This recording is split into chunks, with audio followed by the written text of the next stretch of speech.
Hello friends, welcome to MBA tuition वाला। मैं विवेक कुमार आपके सामने लाया हूँ अपनी फिर से वही कंटिन्यू क्लासेस जो हमने आपसे पहले से बोला था कि हिंदी पढ़ना लिखना और बोलना सिखाने के लिए। तो हमने लिखना बता दिया है और पढ़ना भी काफ़ी हद तक बता दिया है।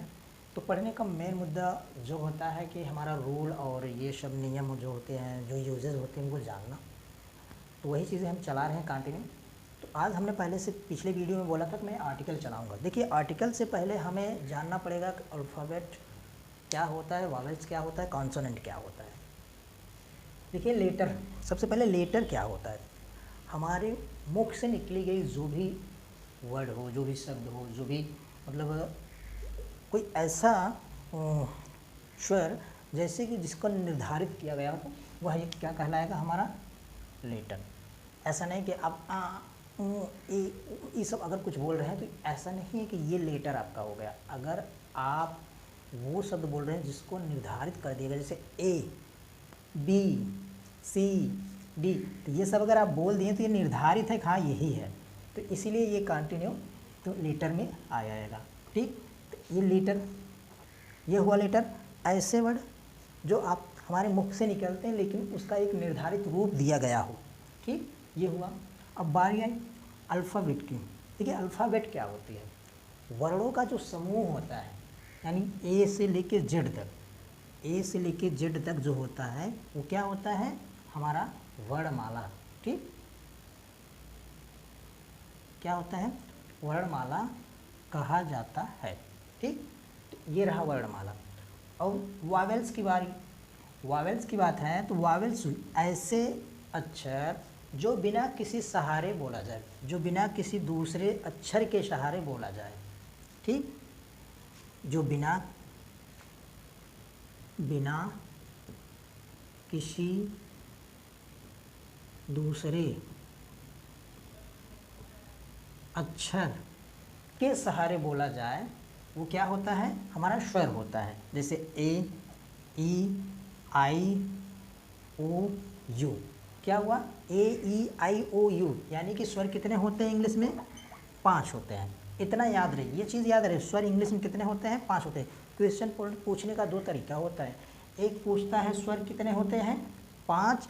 एक पूछता है वावेल के साउंड कितने होते हैं, स्वर के साउंड कितने होते हैं, तो वो हो जाएंगे आपके 20। ठीक, अभी मैं बताऊंगा फिलहाल आगे। देखिए, ये रहा है आपका स्वर, अल्फ़ाबेट, लेटर। अब कॉन्सोनेंट की, तो कॉन्सोनेंट हम बता रहे हैं कंटिन्यू।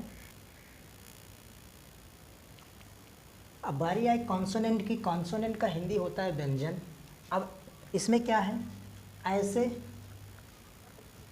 ऐसे अक्षर जो बिना किसी दूसरे अक्षर के सहारे ना बोला जा सके, ऐसे अक्षर जो बिना किसी दूसरे अक्षर के सहारे ना बोला जा सके, वो क्या कहलाते हैं, हमारा कॉन्सोनेंट। जैसे बी, अब क्या होता है, इसका बी का हम हिंदी लिखेंगे तो ये ब हो जाएगा।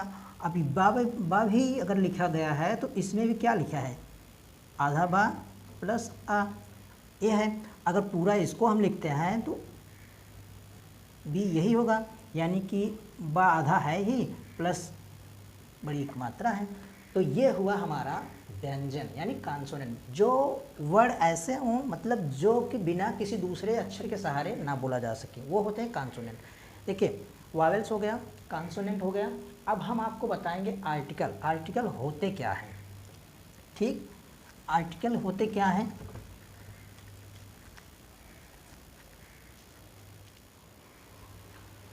तो आर्टिकल जानने से पहले हम उसकी परिभाषा जान लेते हैं।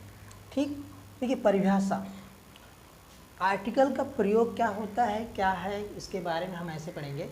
ऐसे शब्द जैसे किसी नाउन के पहले लगाकर उसका महत्व या प्रभाव को परिभाषित करता है।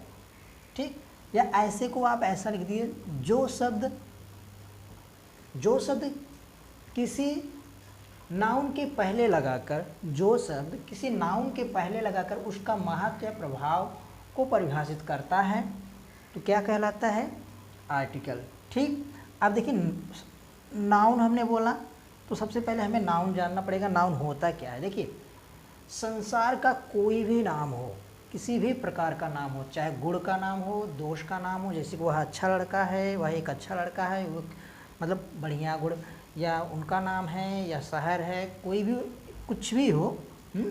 तो जैसे किसी सामान का नाम हुआ या किसी शहर का नाम हुआ, तो वो सब क्या होता है, नाउन होता है। किसी भी चीज़ का नाम होना चाहिए, किसी भी वस्तु का, व्यक्ति का, स्थान का, गुण का, दोष का, कुछ भी हो, बस नाम हो तो क्या हो जाएगा, वो नाउन। तो ये हुआ नाउन। ठीक, तो इतना आप जान लिए नाउन का, नाउन खत्म। देखिए अब क्या होता है, आर्टिकल दो टाइप का है। पहला एक डिफिनिट और दूसरा इनडिफिनिट। ठीक, दूसरा ये होता है निश्चित और ये होता है अनिश्चित। कहने का मतलब ये हुआ, डिफिनिट ऐसे वर्ड जो निश्चित होते हैं उसको दर्शाता है, और ये ऐसे वर्ड जो अनिश्चित होता है वो उसको दर्शाता है। मतलब अनिश्चित कहने का मतलब ये हुआ, जैसे कि ये मार्कर है तो अमार्कर, यानी कि एक मार्कर तो अभी निश्चित नहीं है, तो एक दो और ला सकते हैं। ठीक, इसकी वैल्यू एक दो और लाएंगे तो इसकी वैल्यू घट जाएगी। अगर एक पर्वत है, द पर्वत, तो द लगाएंगे, सॉरी द माउंटेन, तो वो क्या हो जाएगा, एक निश्चित है, तो उसका महत्व दर्शा रहा है। ठीक, तो ये हुआ डिफिनिट और इनडिफिनिट, दो टाइप का है। अब देखिए डिफिनिट इनडिफिनिट हमने बता दिया है। अब हम बताते हैं, देखिए डिफिनिट में क्या होता है आपका, डिफिनिट में आता है द का प्रयोग, और इसमें आता है ए और एन का प्रयोग। और ए और एन का मतलब होता है एक, और इसका मतलब होता है कोई यूनिक वर्ड हो। ठीक, इसका मतलब होता है कोई यूनिक वर्ड हो, उसके आगे लगाते हैं। जब अब इसमें जब वाक्य में सिंगल कोई मतलब लिखा है कि यह एक लड़का है, तब वहाँ पे एक का प्रयोग करते हैं। अब इसका हम पूरा डिटेल में बताते हैं। तो जैसा कि हमने अभी आपको बताया कि आर्टिकल दो टाइप का होता है, एक डिफिनिट होता है और दूसरा इनडिफिनिट। ठीक, तो डिफिनिट में क्या होता है, द, यानी कि एक निश्चित कालीन, जो निश्चित कालीन तक रहता है, यानी कि जो रहता है, और एक अनिश्चित।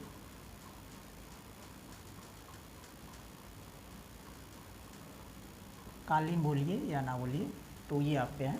हाँ, ये एक अनिश्चित है। तो देखिए द का प्रयोग आप किसी के साथ में कर सकते हैं। देखिए पहला द माउंटेन, कैसे कर सकते हैं, द माउंटेन, अगर आप पर्वत देखेंगे तो एक ही लगेगा ना, एक ही दिखेगा ना, तो द माउंटेन एक हुआ, मतलब अगर एक पर्वत है तो पर्वत एक यूनिक चीज़ है, बहुत मतलब एक शहर के बीच में या एक शहर के आसपास में एक पर्वत है, तो एक यूनिक बात है, तो वह माउंटेन के आगे द लगेगा। अब द एलिफेंट भी लगा सकते हैं। क्यों लगा सकते हैं, क्योंकि जब किसी गांव में कोई हाथी आता है, तो ऐसा तो है नहीं कई हाथी हैं, बड़ी यूनिक सी बात होती है, बड़ी अचंभा की बात होती है कि एक हाथी आया तो कहते हैं द हाथी। ठीक, तो सेम चेयर भी होता है, कभी कभी चेयर सिंगल चेयर होता है तो 10 से चेयर लगा देते हैं। तो देखिए द का प्रयोग डिपेंड ऑन यू होता है कि आप किस सेंस में लेते हैं। कभी कभी बुक में आप देखते होंगे, आप खुद कंफ्यूज रहते हैं, हम मतलब कभी कभी बहुत लोग कंफ्यूज रहते हैं, ऐसा नहीं है, तो उसको ये मान लेते हैं कि हाँ ये यूनिक चीज़ है, यहाँ यूनिक की बात आई है कि हो सकता है वहाँ कुछ नहीं होगा, इसलिए चेयर ही बचा होगा, तो द चेयर हो सकता है। जैसे अब प्रधानमंत्री की मीटिंग हुई तो उसमें कोई नहीं बचा, तो सिर्फ चेयर ही बचे। तो ये चीज़ हुआ।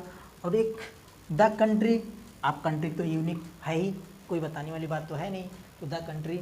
ठीक, तो आ गए इनडिफिनिट की बात। इनडिफिनिट के बाद ए और एन का प्रयोग करना है।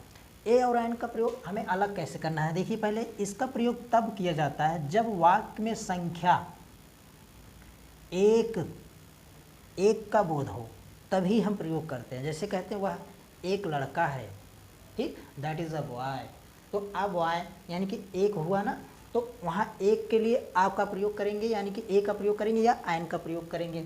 तो अब कहाँ ए का प्रयोग करेंगे, कहाँ एन का प्रयोग करेंगे, उसको जानते हैं। ठीक, जब किसी नाउन शब्द, इतना याद रहे ये क्या है, नाउन शब्द का पहला अक्षर, यानी कि अगर कोई नाउन शब्द हमने बोला नाउन के पहले ही लगता है ना, तो यानी ये है नाउन आपका, तो नाउन का पहला अक्षर क्या होना चाहिए, वावेल साउंड, हाँ वावेल साउंड होना चाहिए, वावेल साउंड होना चाहिए, ना कि वावेल से मतलब है। वावेल साउंड इसका ये मतलब है, वावेल साउंड का ये मतलब होता है आपका, वावेल साउंड, वावेल साउंड का मतलब ये होता है कि आप आ से लेकर आह तक होता ही है, इसमें या एलिफेंट लिखा है ना, तो आप ऐसे लिखेंगे ना, एलिफेंट, एलिफेंट यही लिखेंगे ना, एलिफेंट लिखेंगे ना, तो यहाँ ए आया है, इसके आगे हमें क्या लगाना है, हमने क्या बोला, नाउन शब्द का पहला अक्षर वावेल साउंड होना चाहिए, तभी हम क्या लगेगा, एन का प्रयोग होगा।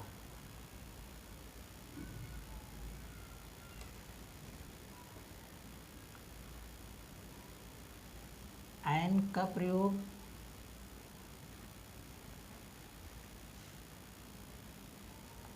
एन का प्रयोग, नहीं तो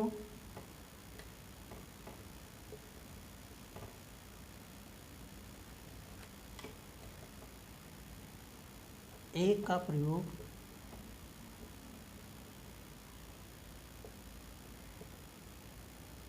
करते हैं। ठीक, तो ए रहा है आपका ए, ये रहा आपका एन।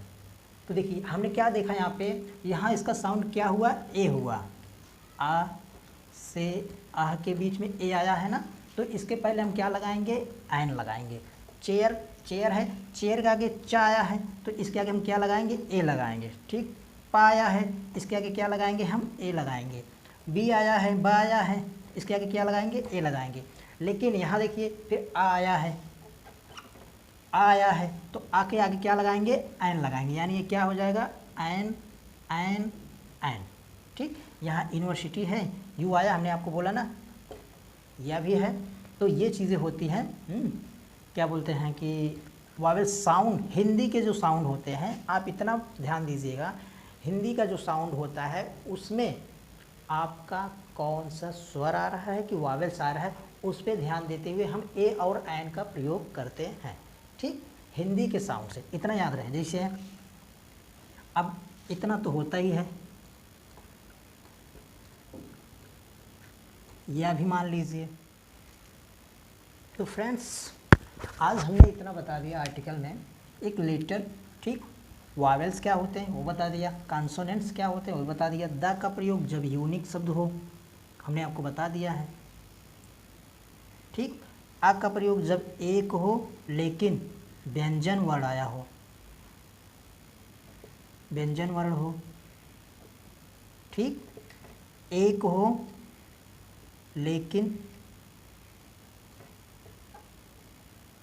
स्वर वर्ण आया हो।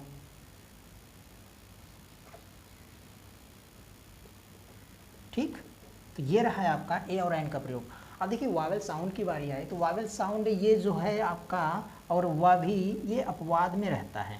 खैर अगर आप वाह को हटा ही दीजिए तो ही ठीक रहे, वाह नहीं है। ठीक, आप मान लीजिए वाह नहीं है, वो बहुत मुश्किल से रेयर सा कभी कभी दिखता है।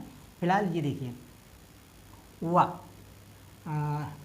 यहाँ पे यह रहेगा, तो ये रहा है आपका vowel sound, A E I O U plus Y भी। तो इसके आगे जब भी आप लिखेंगे तो साथ में आ से आह तक देखिए कोई भी वर्ड लिखा रहे, जैसे U M B R E anything, जैसे एप्पल। ठीक, यूनिवर्सिटी तो है ही, और